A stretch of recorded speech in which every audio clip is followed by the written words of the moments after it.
Zdravo Marijana, kako si na samom početku? Zaista nižaš uspehe u poslednje vreme, izbacila si novu pesmu. Kako si zadovoljna i zašto baš Probisveti?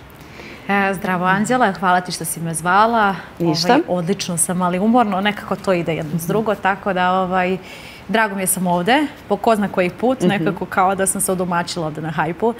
Tako da, sve je super. Zašto baš Probisveti? Da. Zato što sam bila okružena Probisvetima što se tiče ljubavnog života, pa ajde da posvetim svim mojim bivšima. Znači, to je pesma koja je posvećena bivšima. Da, za Probisvet. Jel nema više Probisveta oko tebe? Nema. Oni su mi naučili. Eto, s tom pesmom neka se završi sa njim. Eto, tako. Je li možda jedan deo pesme posvećen baš tom jednom bivšem ili? Pa znaš kako, tekst je takav da svako može da se pronađe. I baš mi je super prošla pesma, čak ok, ta reklamica i to sve, ja nisam nešto potencirala, meni već ima pola miliona za par dana i radio stanice mi traže da im pošaljem wave od pesme same po sebi, mislim ja to ništa nisam platila, traže mi, što je jako dobro, znači da je tražena pesma, na nekim radio stanicama je na top 10 najslušanijih pesama, tako da sam prezadovoljna kako ide, nisam očekivala jer sam izbacila na svom YouTube kanalu gde nisam radila ni njemu sigurno 5 godina, bukvalno jednu pesmu izbacila i sad ovo druga. I gledam da snima što više i ja sam već pripremila još jednu, ali čekam spod da se pozavršava, tako da svašta nešto će biti. Verujem da sam okružena sa milion strana, imam svašta nešto pozavršam i oko stana i ovo i ono, tako da ne znam da ću pre. Doćemo i do ljubavnog života i do stana. U prošlom intervju si mi rekla da planiraš da kupiš stan, sada si tu želju ostvarila, ali evo doćemo i do toga. Zanima me još malo da se vratimo na pesmu i ovo novo što nam upravo, što nam uskoro i pripremaš. Da li je možda u pitanju neki duet i da li biste imala duet sa reperom? Da. Ako je u pitanju Relja, da. Relja Popović? Relja Popović, da. On je meni nekako poseban. Sa njim bih jedino snimila što se tiče te rap scene, zato što njegov glas, tas, sve nekako je nešto u paketu savršenstvo po meni. Tako, to mi je nekako želja. Sa njim bih baš voljela nešto da snimam, ali mislim da je jako teško doći do njega jer prosto probirljiv je i jako. Mislim, zaslužuje posle toliko vremena i truda da može da bira. I retko sa kim i snima, koliko ja znam duete. Tako da, eto, njega bih izdvojila. Da, negde ima tu specifičnost i posebnost za jednog rap izvođača, a također imamo i mnogo repera na našoj sceni. Ali generalno ne volim tu muziku, generalno ne volim. Ali, pa ne znam, eto, Buba. Buba Koreli. Znaš zašto? Zato što me giftu na TikToku sa njim bivalo. Kakvo je stanje na TikToku? Da li si i dalje na TikToku prisutna kao i ranije? Jesam, sinoć sam lajvala do kasno, zato sam sad u elementu, samo tražim kafu oko sebe, bukvalno samo se razbudim.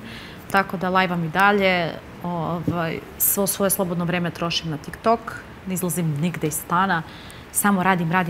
A zamisli, ja sam Crnogorka, toliko radim da je to nemoguće. Čudo za jednu Crnogorku. Čudo. A stani, primarni posao ti je muzika. Pored toga radiš, rekla bih, i na TikToku, zato što je to danas posao. Šta ti teže pada? TikTok. Smučila mi se nekako jedna te ista osoba, jedna te ista priča. Ovako kad izađeš i radiš te svirke, to sve uvijek upoznaš nekog novog, vidiš nova lica, bude ti zanimljivo, prođe ti noć, zato što voliš to. Ja volim to. To je nešto što ja najviše volim i prosto uživam u tom poslu. A što se tiče TikToka, to mi je nekako dodatni način zarade koji forsiram zato što se jako lako i brzo zarađuje. I ajde da isforsiram na maksimum sve dok postoji. A da li je istina da može više se zarade od TikToka nego od nastupa? Sve zavisi kako kad. Sve zavisi. Nekad te ubode, nekad ti neko pobaca. Ne može to od mene da zavisi. To je prosto do ljudi koji ti bacaju. Tako da, ali kako zaračiš, tako i privlačiš. Tako da i do toga ima, veruj mi. Sa kim najviše voliš da lajvuješ? Pa, svela sam taj krug na minimalac. Bukvalno 10-ak ljudi. Ali to su većina stranci. Više nekako imam pristupačnost sa njima, komunikaciju nego sa našim ljudima, jer kao da su, ne znam, naši ljudi su zadrti, kao da vole da osporavaju nečiji uspeh, sreću, šta god, da prosto potenciraju neke ružne stvari.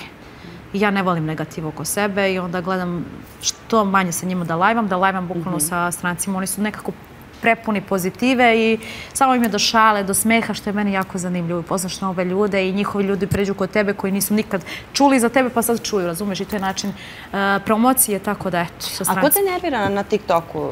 Su naše negdje tržište? Ima i dosta. Jel si nekog blokirala?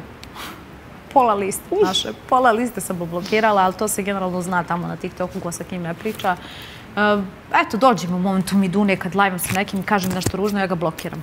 Isto u momente. Postoje ljude koje sam blokirala jedno 100 puta pa smo se odblokirali čisto zato što znamo da nam zajedno dobro ide i da zajedno zarađujemo super. Sa kim konkretno? Pa ne znam koliko su oni sad vama poznati. Znaš, možda bolje da ne spominjem, prosto zato što nisu toliko sad popularni javnosti. Ali generalno to su ljudi koji umeju da sprovociraju ljude da ti bacaju. Jer oni ih na taj način provociraju da izvuku iz njih maksimum i oni i meni pobacuju i njima pobacuju.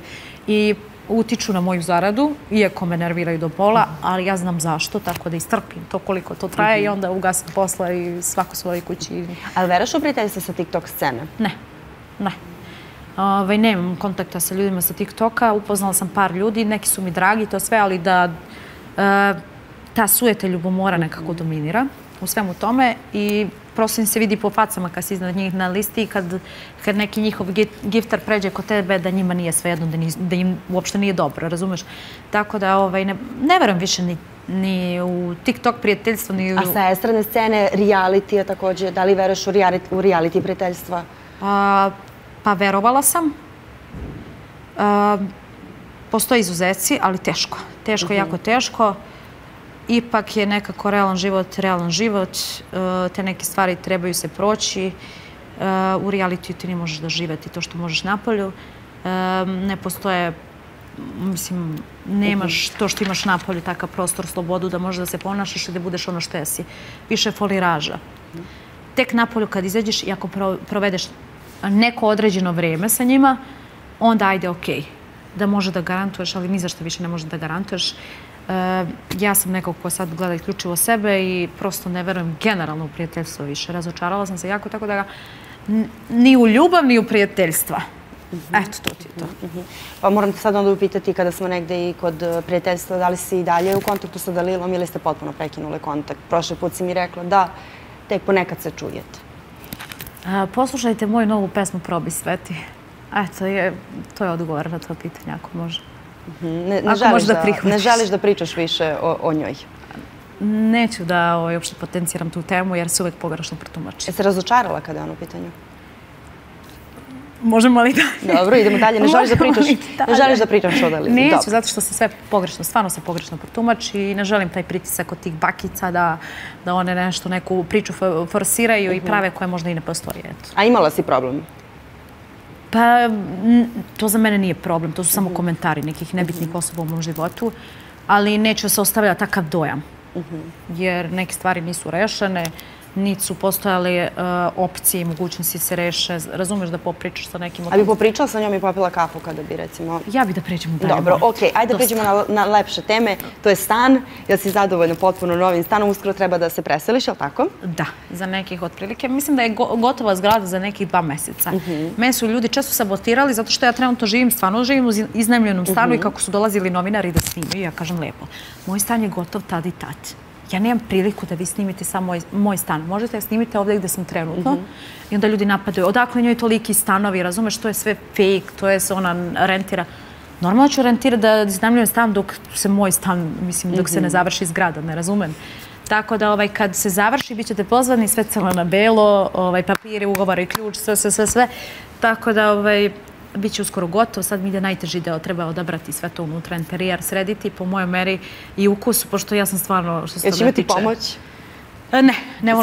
Ne volim niko da mi se meša, zato što će to biti nekako moj prostor i nema potrebe, ja ću sama birati sve. Tako sam i radila u svojoj kući koju sam napravila, tako da sve sama biram, generalno u životu. Je li ti to negde bio i najveći cilj do sada u karijeri, je li tako, da priuštiš sebi stan jedan? Pa to je za svaku devojku nekako uspeh. To ti neka garancija za sutra.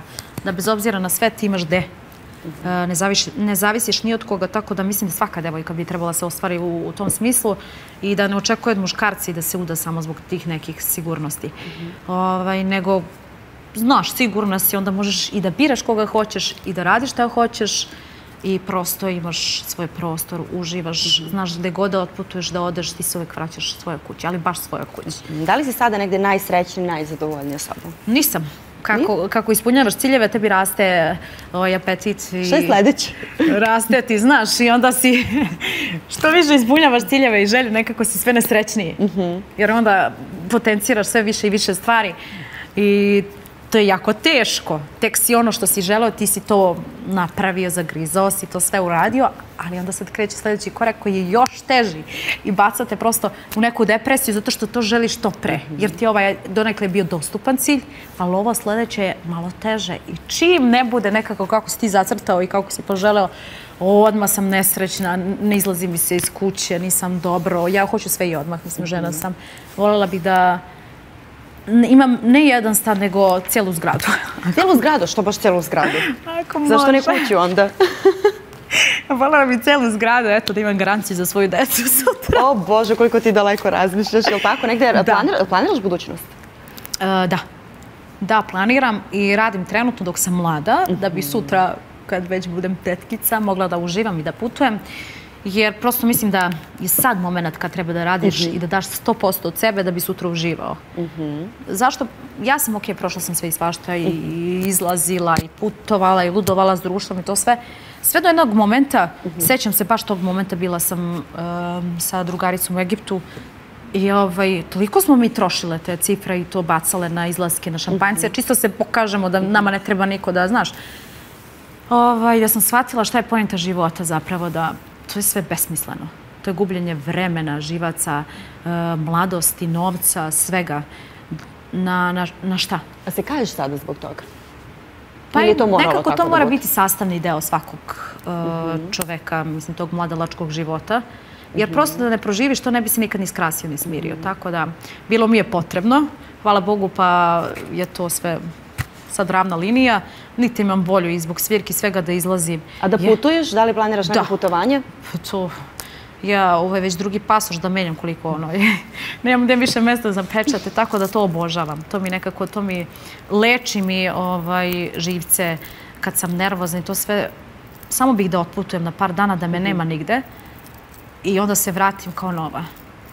To me smiruje jako, tako da gledam što više da putujem. Lepo. Samo da pozavršam to što imam i onda idem negde. Neka destinacija, već znam gde ću, kako ću, s kim ću, tako da... Lepo, lepo. Ono što me također zanima, prošlo 3 godine od realitija, malo bih sada prokomentarišemo i reality teme, više nikada se ne bi vratila u reality, ili? Ne. 3. sezonu za redom odbijam. Malo pre sam rekla u jednom intervjuu da svako je kupljiv, svako ima svoju cenu. Tako da garantujem da bi svako ušao za neku cifru. Ali moja cifra je sad trenutno jako velika i ozbiljna da prosto mislim da ne postoji mogućnost da se dobije, tako da nema potrebe gubim živce.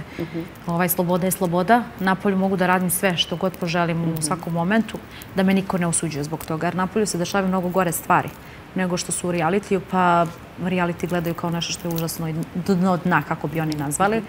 A sve to napolju se dešava 3 puta gore. Tako da niko ne zna, niko ništa. Meni ovako odgovara 3 godine, već sam nekako da kažem, ajde da kažem, čista u tom smislu da niti me povezuju sa kim, niti imam kontakt sa realitim društvom. Nekako se čistimo te reality priče, ali generalno u dubini duše znam da se to nikad neće, kad je u pitanju moje ime, ja znam da odmah kreću ti naslovi, ti ta povezivanja i sa raznim imenima i to sve i to me jako nervira. Mene, na primjer, kad dođem u ovakvu emisijama, kad me pitate za neka imena muško-ženska, meni nije dobro. Misliš da tebe povezuju sa muškarcima? Da, ne samo muškarci, nego i devojke, to sve, zato što to je nekako moja prošlost. Zašto ja nemam pravo na napredak? Zašto ja ne mogu da nastavim bez tih imena? Ne razumijem. Zašto moram se vraćam non stop na njih? Stvarno su mi nebitne te osobe. Da jesu, ja bi sama potencirala možda tu priču. Ali ovako, nema potrebe. Gledam sebe, radim na svom životu, pa sutra vidim, nema čemu da pričam ovde, meni nekako lakše. Lakše dišem, lakše se krećem, znam da prosto nemam taj teret. I stvarno je... normalan život dobar. Onda ću te upitati samo jedno pitanje za reality, ono što pretpostavljam mnoge zanima, jer ti si negde stvarno, kad god smo radili, uvijek si iskrena i direktna i to gledaoci prepoznaju i vole. Zanima me kako ti komentariš ovu aktualnu temu, kako komentarišeš vezu Ene i Peji, malog Peji? Pa, što se tiče Ene, nemam lepo mišljenje o njoj. 100 puta sam rekla, sam čula te neke pričice, zato što znam te osobe koje su pile sa njom u spoljnom svetu, ne bih spominjala, jer su jako bliski sa mnom. Jesi čula dobre ili loše stvari o njoj? Pa loše. Ja da sam čula dobre, ja nikad ne bi ni pričala o njoj, rekla bi sve super 5. Ali generalno čula sam neke ružne stvari. Povredila je neke moje osobe, ženske, na primjer, sa nekim njenim postupcima. I onda znam da je spremna na sve, razumeš? To su bile osobe koje su zauzete i imale za sebe i porodicu i to sve, a ona ipak se uplela u to. Tako da, nemam neke lepe reči za nju, ali okej, svako može da se popravi i da radi na sebi.